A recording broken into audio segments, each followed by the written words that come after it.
Hello everybody and welcome to Storytime with Etta. Today's book is called The Gruffalo's Child and it's written by Julia Donaldson and illustrated by Axel Schaffler. The Gruffalo said that no Gruffalo should ever step foot in the deep dark wood. Why not? Why not? Because if you do, the big bad mouse will be after you. I met him once, said the Gruffalo. I met him a long, long time ago. What does he look like? Tell us, Dad. Is he terribly big and terribly bad? I can't remember, the Gruffalo said. Then he thought for a minute and scratched his head. The big bad mouse is terribly strong, and his scaly tail is terribly long. His eyes are like pools of terrible fire, and his terrible whiskers are tougher than wire. One snowy night when the Gruffalo snored, the Gruffalo's child was feeling bored. The Gruffalo's child was feeling brave, so she tiptoed out of the Gruffalo cave.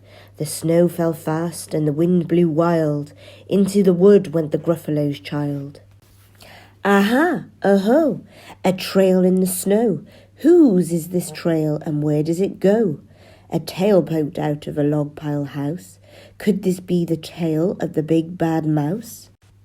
Out slid the creature. His eyes were small, and he didn't have whiskers. No, none at all. You're not the mouse. Not I, said the snake. He's down by the lake eating Gruffalo cake. The snow fell fast and the wind blew wild.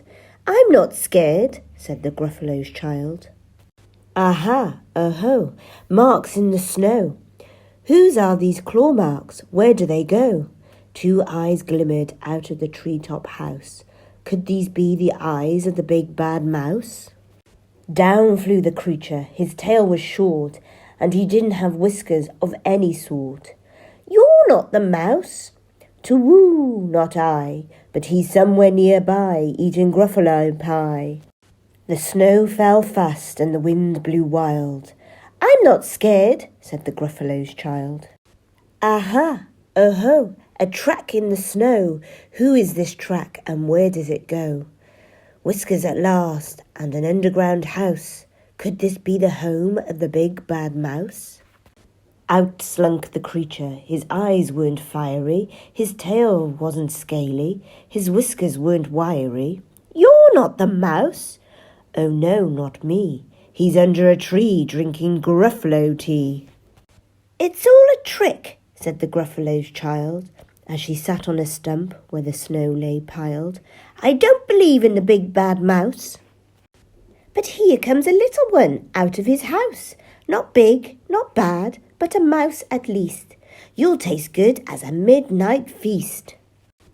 Wait, said the mouse. Before you eat, there's a friend of mine that you ought to meet. If you'll let me hop onto a hazel twig, I'll beckon my friend so bad and big. The Gruffalo's child unclenched her fist. The big bad mouse, so he does exist. The mouse hopped into the hazel tree. He beckoned, then said, Just wait and see.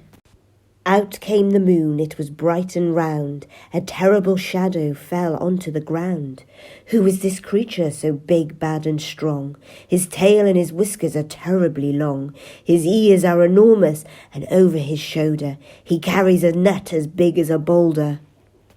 The big bad mouse! Yelled the Gruffalo's child. The mouse jumped down from the twig and smiled. Aha, oh-ho, prints in the snow. Whose are these footprints? Where do they go? The footprints led to the Gruffalo cave, where the Gruffalo's child was a bit less brave. The Gruffalo's child was a bit less bored. And the Gruffalo snored and snored and snored. That's the end of the story, boys and girls. Remember to click the like button and press subscribe to hear more stories with Storytime with Etta.